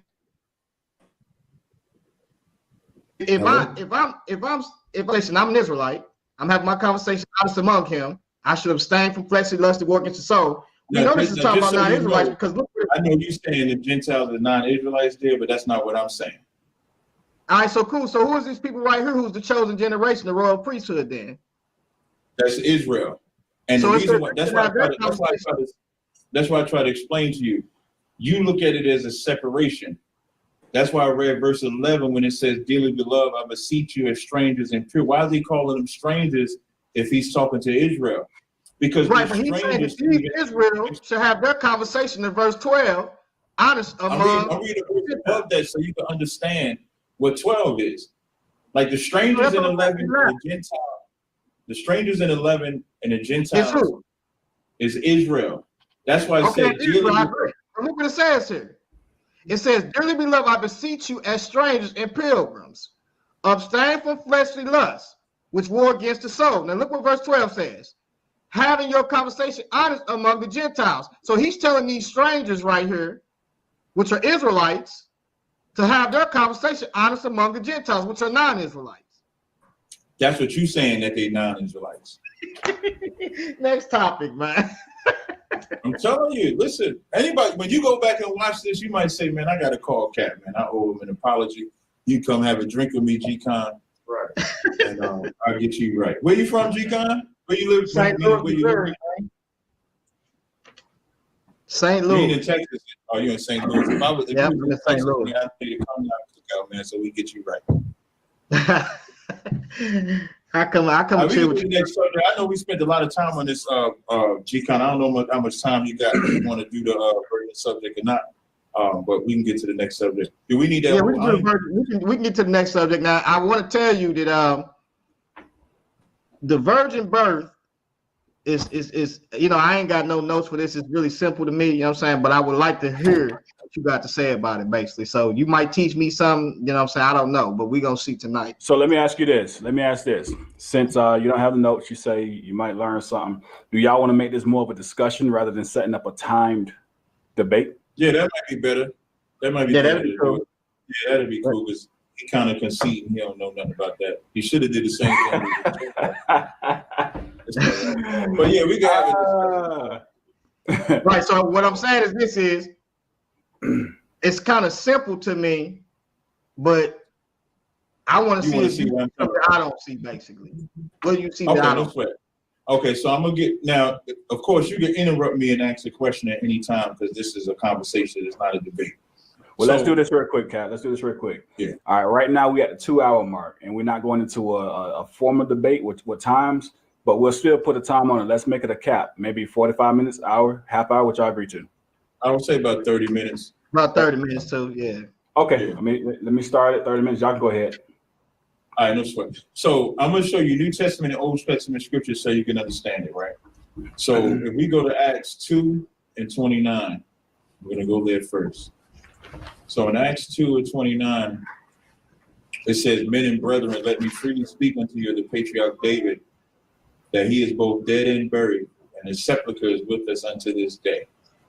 Therefore, being a prophet, and knowing that the Most High has sworn an oath to him, that the fruit of his loins, meaning his seed, according to the flesh, he would raise up Christ to sit on his throne." So now, when you talk about the loins, according to the flesh, that means sperm, that means a child, that means Christ could only come one way. But it also says David being the prophet. So how does that correlate to the birth of Christ, and what does that mean? You would have to start at 2 Samuel 7:14. I'm sorry, I'm gonna start at 12. It says, and when thy days be fulfilled, and thou shalt sleep with thy fathers, and I will set up thy seed after thee, which shall proceed out of thy bowels, I will establish his kingdom. He shall build a house for my name, and I will establish the throne of his kingdom forever. I will be his father, and he shall be my son. If he commit iniquity, I will chasten him with the rod of men and with the stripes of the children of men. So here is the start of the lineage of David being the throne that Christ would sit on. And you know that it's Christ's throne because when you go to the book of Luke, the first chapter, and you go to verse 35, it says, I'm sorry, not 35, 32, it says, he shall be great and shall be called the Son of the Highest, and the Most High God shall give unto him the throne of his father David. So even the very throne that Yahweh shall will sit on is from his father David. So he can't be the son of David if he's not from the seed of David. And I know a lot of people, and this, I don't know if this is you, so when I say people, it's a blanket term. A lot of people look at the New Testament as chronological order, but the story of Luke with the angel visiting Mary takes place before Joseph. So when you read Luke, the first chapter, and she say, this is verse 34, then Mary says unto the angel, how shall this be, seeing I know not a man? And the angel said unto her, the Holy Spirit shall come upon thee, and the power of the highest shall overshadow thee. People interpret that to mean that God made her pregnant. When anybody knows if the Holy Spirit comes upon you, you do whatever that Spirit wants you to do. The precept for that is Romans 9:19, when it says, who has resisted the will of the Spirit of the Most High? So when the angel left Mary, her desire was to sleep with Joseph. And you know that because at verse 40, I'm sorry, I need to read 36. So after he says, that holy thing which shall be born of thee shall be called the Son of God, verse 36 says, and behold, thy cousin Elizabeth, she hath also conceived. So why is he comparing Elizabeth and the child in her womb to Mary? Because the angel also visited Zacharias and told him that child would be born with the Holy Spirit even from birth. So where you at? You at Luke? Yeah, Luke 1. Well, when I was talking about Zacharias, that's Luke 1 and 17. Mm-hmm. So it says, I'm sorry, 15. It says, for he shall be great in the sight of the Lord, and shall drink neither wine nor strong drink, and he shall be filled with the Holy Spirit even from his mother's womb. So now we have another child that's born with the Holy Spirit from the womb. So when the angel is making the comparison to Elizabeth, all he's simply saying is the same way John's going to be great, Christ is going to be great. Christ is going to be greater, of course. And when you read verse 45 in that same chapter, it says, and blessed is she that believed, for there shall be a performance of those things which were told her from the Lord. That performance was her and Joseph having sex. So now when you go to Matthew 1, first of all, 1:1 says the book of the generation of Yahweh Shah Mashiach. You can't have a generation without having a father. Like I got kids, and so when you look at their lineage, it's going to go from my son to me, to my father, to my grandfather, XYZ. So when you read these generations, you see that these is Joseph's generations. And so verse 18 says, now the birth of Yahweh Shah was on this wise. When his mother Mary was espoused to Joseph, she was found with child before they came together. So people look at that as God made her pregnant. The before they came together is talking about, imagine if you had a wife and you was engaged to marry her in the spring. So let's say March 21st was your marriage date. And before March 21st, she got pregnant. It would be before y'all came together in the ceremony, she already was pregnant. That's why I said she was found with child. And just like back in maybe the 60s and 70s, if you had a child or if your woman was pregnant and you wasn't quote unquote married, like tied a knot with a ceremony, it was frowned upon. That's why Joseph, and you notice the narrative changed. It starts off saying when as Mary was espoused to Joseph. But then verse 19 says, then Joseph, her husband, being a just man. So why did it change from espoused to husband? Because sex is marriage. People get caught up in the term virgin because Isaiah 7:14 says a virgin. shall conceive. But a virgin in Hebrew is just a young woman of marriageable age. I'll give you a precept in Genesis 24:16. It says, and the damsel was very fair to look upon, a virgin, neither had any man known her. So now if virgin meant never having sex, it wouldn't have to make the difference here. It would just say she was a virgin and you would know she never had sex. But a virgin in Hebrew is just a young woman. I don't know if you want to say something. Right. So that and one of the things I have to reference is because verse you went to Luke, right, and it was Luke 1:34. Right. It says, then said Mary unto the angel, how should this be, seeing I know not a man? Right. What is she? What was that? What was she meaning when she said that? Meaning when the angel told her she was going to have a child, she hadn't been with nobody yet. She hadn't been like the angel was. First of all, if I could, when the angel first came to her, she was afraid, and the angel had to tell her, "Fear not." So she's saying, "How shall this be, seeing I know not a man?" Even for her to say, "How shall this be, seeing I know not a man?" She knows that it takes sex to have a child. Right, but that's kind of weird, though. The reason why that's weird is the reason why I take that to be weird, because I know she knows that it takes sex, but it wouldn't be no point of nothing being any. Because look what it says here. She knows it says he was espoused right here up above. It says, the angel said to her, "Fear not, Mary, for thou hast favor with God, and behold, thou shalt conceive in thy womb and bring forth a son, and shalt call his name Jesus." Right? He should be great, this and that. So she basically looking and saying, how should these things be, seeing that I have not known a man? So basically saying that she haven't had sex, basically. She haven't had sex. She That's exactly what she's saying. She's saying, I ain't been with no man. So how am I gonna have a child? That's what she's saying. Right, and so right, so let's look at it, let's see something. So then it says, then said Mary to the angel, how should this be, seeing I know not a man? She was espoused to Joseph, but she hadn't laid down with Joseph. She didn't know Joseph. I mean, she hadn't laid down with him. Right, she had not laid down. Right. And it says, the angel answered and said to her, the Holy Ghost shall come upon thee, and the power of the highest shall overshadow thee. Therefore also that holy thing that which should be born of thee should be called the Son of God. Now, the problem that I have with this is because if God came to my wife and told her, you're going to have this child, then I asked, well, how is that going to be when I know not a man? Clearly, you espoused to this man, so you know you're going to have sex with this man already. You know what I'm saying? She knows we finna get it in once the stuff get it, we're going to get it in, right? So what I'm saying is, if you look at this, it says, therefore also the holy thing which should be born of thee should be called the Son of God. She's espoused to this man. It's like there's something else that's here, because when you look at the text, it's something that he already told them to be fruitful and multiply. So what else special that is here? Could it be that she's having the son? When you say what especially, why is the angel even visiting her? Because of the child that's going to be born. In her, right? Just like the angel visited Zacharias.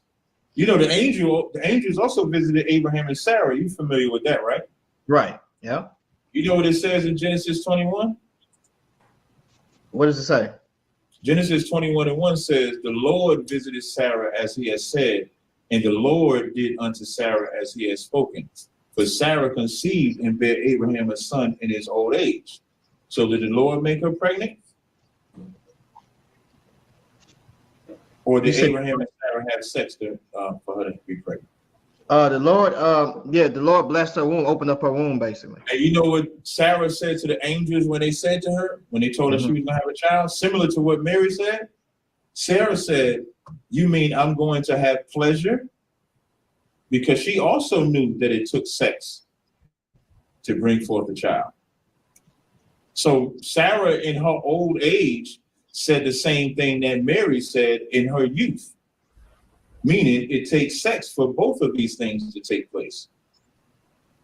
So now a lot of times people like to go with the notion that that God made Mary pregnant. So here's what I'm gonna ask you, G-Con. We agree that an angel visited Mary and an angel visited Joseph, right?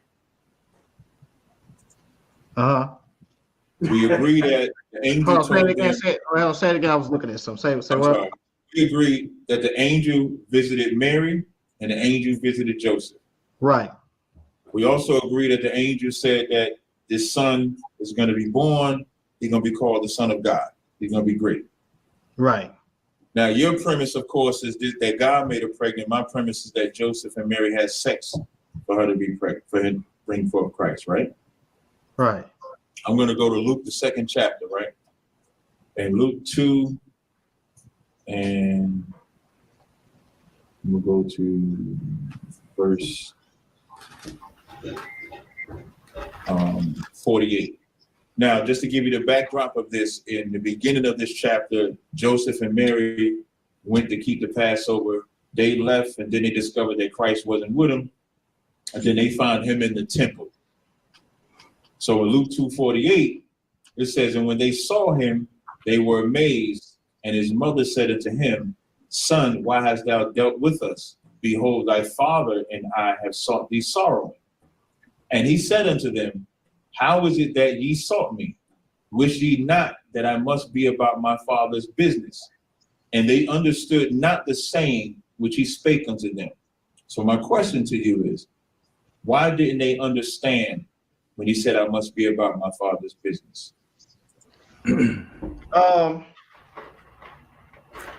First of all, I think that he was your boy was in the temple. And I think at that time, it was signifying, you know what I'm saying, to where he's become a student of the law. And then also, I don't know, it's kind of weird. They should have known that, because if they was already told, Right. you know, that was going to be holy, they Right. should have known that already. Right. So now let me give you the bombshell of your life, brother. Joseph was a carpenter. Mm-hmm. So when he said, I must be about my father's business, the reason why they didn't understand it, because they didn't see no chairs being made, no couches, no tables, none of that. And I'm going to give you a preset to understand this. In Hebrews 12 and, hold on, let me grab it. Hebrews 12 and 9, it says, furthermore, we have had fathers of our flesh which corrected us, and we gave them reverence. Shall we not much rather be in subjection unto the Father of spirits and live? Yahushua at age 12 had the spirit of the Most High and wanted to do his father's business. His parents didn't understand that because they wasn't about his father's business. That's all. I'm going to give you one more. Hebrews 2 and 16, it says, for verily he took not on him the nature of angels, but he took on him the seed of Abraham. Wherefore in all things it behooved him to be made like his brothers. So how was you and I made, G-Con? Me and you was made basically Through sex, right? Through sex, yeah. So if it behooved him to be made like his brothers, how was he made? I don't know. I wouldn't say that he was made through sex. Why can't nobody just be upfront and honest, man, and just say? Well, that's what I'm saying. Like when you say it behooved him to be made like it to his brothers, in other words, to basically to come in the flesh, basically. So it doesn't necessarily have to be. It doesn't necessarily have to like for instance, if you go back to Adam, God put Adam in the flesh. You know what I'm saying, But if so you think about it, Adam didn't take on the form of angels. God placed Adam in the flesh, and so God could have placed also is he sovereign enough to place Christ into the flesh? Adam was born like you and I, though. Huh? I said Adam was born like you and I. You probably differ with Adam. You probably think How was Adam? Who Adam had parents?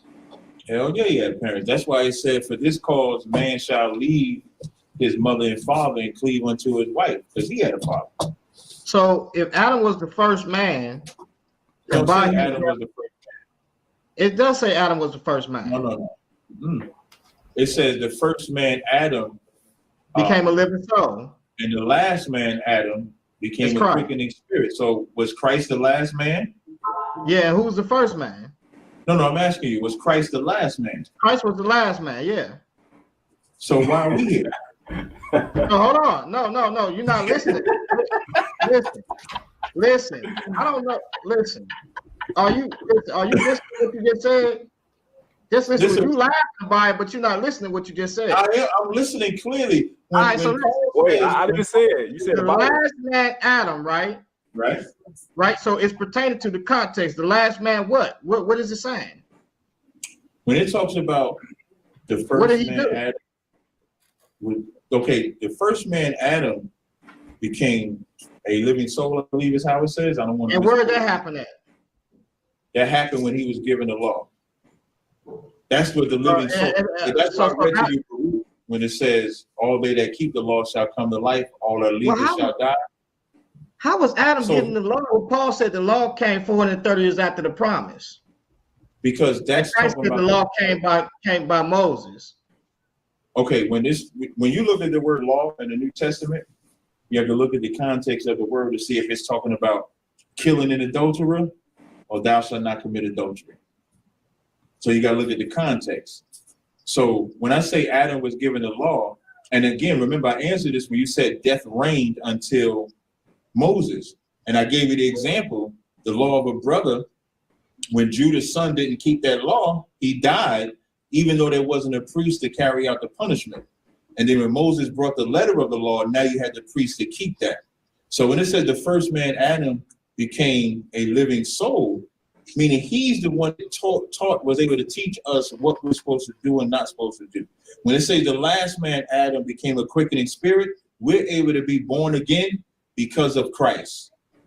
But he wasn't the literal last man, just like Adam wasn't the literal first man. So when you say the law, are you basically saying that, because it says in Deuteronomy 5:2, it says our fathers the Lord made not this covenant with our fathers, but even us who are here this day.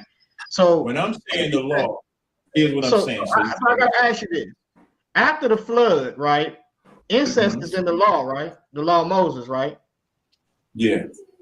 What happened after the flood? Because it was only how'd that work out?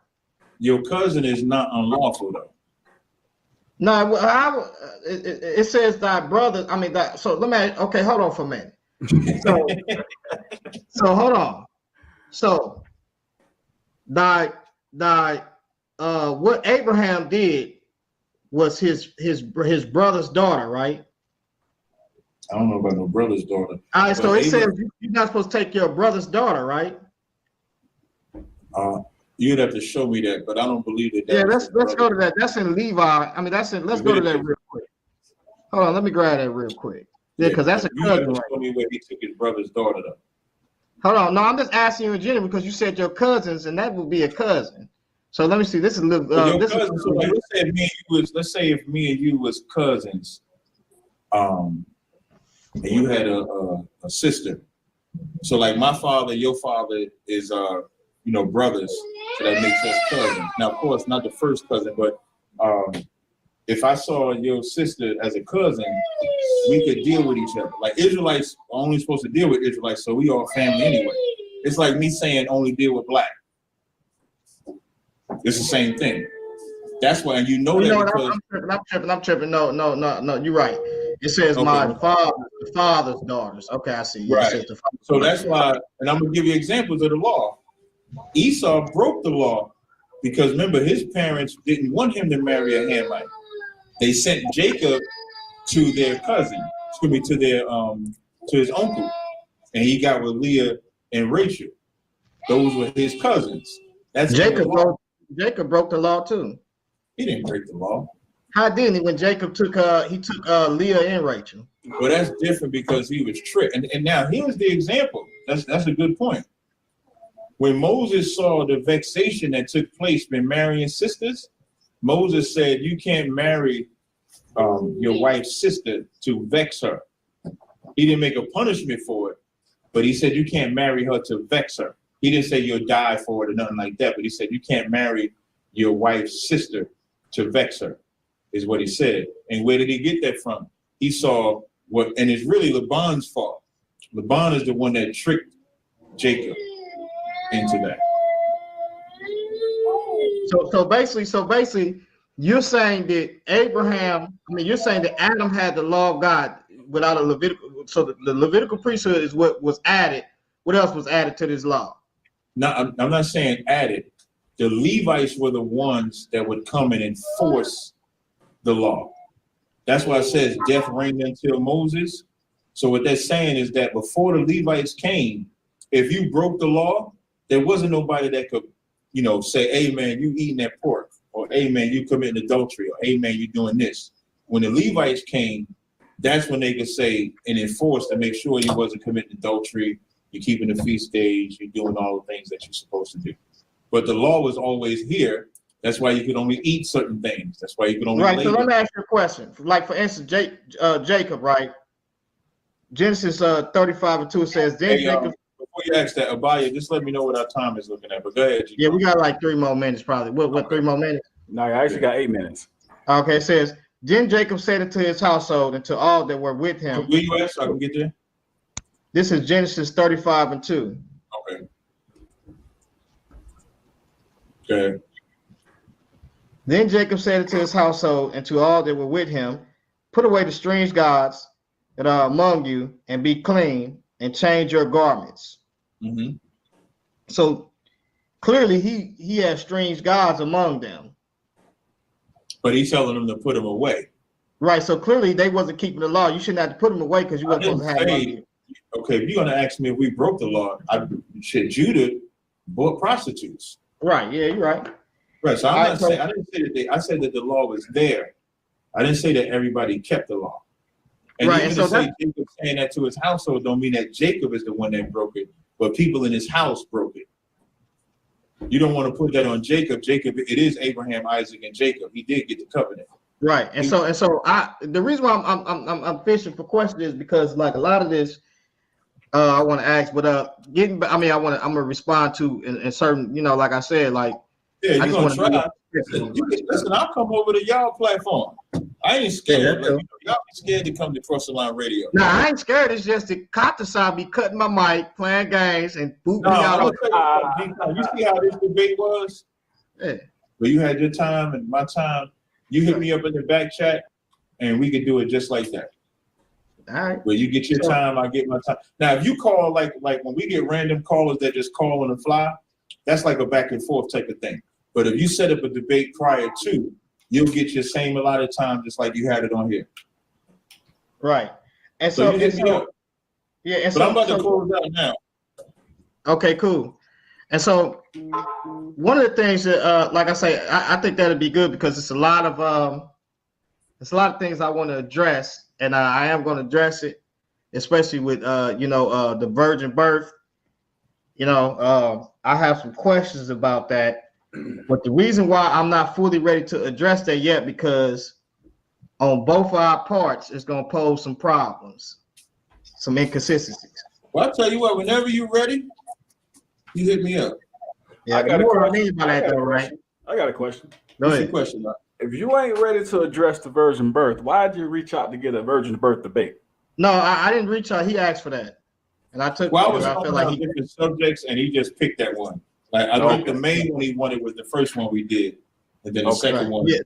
So basically, if you look at the inbox, I really like he the one said something about the virgin birth, and I was like, that's cool or whatever. The reason why I did it because of he gave me the debate that I wanted, so I figured, well, we can answer this topic. And so the reason why there's some inconsistencies or textual criticism with these two lineage, and so that's why I say. Before I go, I can bust that lineage thing down for you. I understand, but it's some stuff that's even. I understand, like, far as when you talk about when you say. You're talking about the two lineages in Luke and Matthew, right? Luke and Matthew, yeah, definitely. Yeah, I can bust that down for you if you want. And then I know. I've heard people try to bust it down. I heard people talk about. You ain't heard the truth about it, though. Huh? You ain't heard the truth about it. I've heard it all almost. And it even poses still some problems. Like, you want to go ahead and knock it out before you leave? Like, for instance, Nathan, right? And Salathiel, right? So your perspective, these are two. Most scholars would say these are two lineages of Mary and Joseph, right? Most people would say, no, this is not that. Most people would say this is just your I want to say prominent or loyal or something. What do they call it? Royal or Prominent something? is the prominent lineage and the literal lineage. Yeah, in literal lineage. Most people will say that, right? So Luke's lineage is literal. Matthew's is prominent. Right. And so the thing that I see with that is it still poses a problem because when you start to look at it, right? And I've had this debate with Garfield, and he brought out some good points, and that's why I say I kind of be looking like there's some things is iffy here on both parts that I need to really look into and really get. What's the iffy part? Okay. For instance, in Mary's, in the lineage in Luke, right? Right. In Luke, right? You have it to where you see Nathan there. Why can't Nathan be there? Huh? Why can't Nathan be there? Because Nathan is not in the other one. Solomon is there. But Solomon is the prominent one. Right, I understand that, but even though he's the prominent one, right? But you still have it to where it still leads to separates and leads to the lineage of Nathan and goes down his line. Is and Nathan the son of David? Nathan is a son of David. Did Christ have to come from the house of David? Yes. Shalom. Right, I agree with that. That's what I'm saying. So when you see, and when you read Matthew's lineage, that's the prominent people in Christ's family line. When you read Luke, the 3rd chapter, that's that's Christ's literal lineage. Both of them are from Joseph, and both of them are from the house of David. You know, that's Israelite custom to have prominent and literal. When you go to Nimshi, the son of Jehoshaphat, you'll see in one verse it has his grandfather as his father, and in another verse it shows his father and then his grandfather, because that's the custom to show the prominent. Even when we say we the children of Israel, Jacob ain't my father. My father named Carl. My grandfather named Lucius.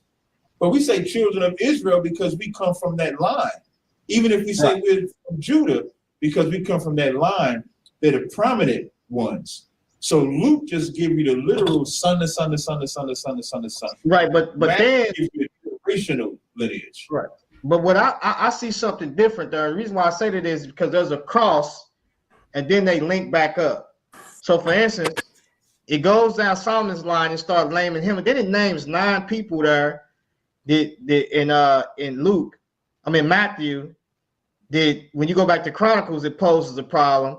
Then it's some, so it's naming some people, and then it gets to Solomon, it names his people, right? Then when you get to Luke, it names Nathan, and then it starts going down to his people. But then it seems like the lines merge back together later on. So maybe somebody had a Levi merge or something, or somebody came back together and mixed the lines back together. And so that's the weird thing. And so it poses a lot of problems. Right. I can give you another example. Like Ephraim is called the son of Israel, but Ephraim is actually the grandson of Israel, because that's Joseph's son. So it's just a custom. Ephraim and Manasseh, for that matter. Ephraim and Manasseh are not Israel's sons. They Joseph's son. See, that's what I'm saying. It could be many of those that we see. The most important thing about both of them are seeds of men. Right. And both of them seeds are from men, and they from David's lineage. But you let me know, man, in the back chat. We could do it because I'm about to wrap up. Okay, here. cool. But yeah, you hit me up in the back chat. We could definitely do a part 2 on this subject or something else. All right, cool. Because I definitely got some, some stuff I want to ask. But go ahead, peace, brother. Thanks for the. It was definitely a good dialogue. I look forward to having some more. Inside the Nation of Abaya, I'm probably gonna strip this shit down and put it on my channel. It's gonna be titled Captain Tazariak Slaps Up G-Con, something like that. Hey, listen. When you do, just text me so I can watch it. I want to watch it. All right, I want to sit it back. Hey, y'all be easy, brother. All right, grace and peace, bro. All right. J-Con. Yeah. Hey, listen, it's always a pleasure, man. Always a pleasure. Likewise, man. Man, tell your fam over there, Cherry the Devil, Cherry Love, whatever y'all call it, man. Saying, you know what I mean? Y'all, they come in here all sideways. They come in sideways. They come in talking smack. They come in saying all type of stuff. And then when the brews get lit with them, all of a sudden we the worst people in the world. But they don't never see. You gotta talk to them. You gotta talk to them, man. But Hey, you one brother, I'm gonna tell you this though. I'm gonna shoot straight with you, brother. Hey, you keep it legit 100. Although we don't agree on doctrines, you still come in with a ton of respect. We ain't gotta agree on doctrines, but the disrespect can't be a ton of respect. Right. You know what I'm saying? Cool. Let me say my last piece thing, man. So with that being said, as y'all can see, there is a lot of information that came across on this platform. Tazariak revealing himself on a lot of his doctrines. Nah, wait, you can't do that. He ain't on here to defend himself. No, I know. I'm not saying. I know that some of the stuff that y'all gonna go back and research, and we gonna definitely do recaps because it's gonna be a lot of stuff brought out. You know what I'm saying? A lot of scriptures brought out, and we're gonna do some recaps. And I know that there's other people out there who are Israelites who agree with what I was saying tonight, and so I expect to see y'all really looking into that, bringing that stuff out. And with that being said, thanks for coming out and watching. Appreciate you, Abaya.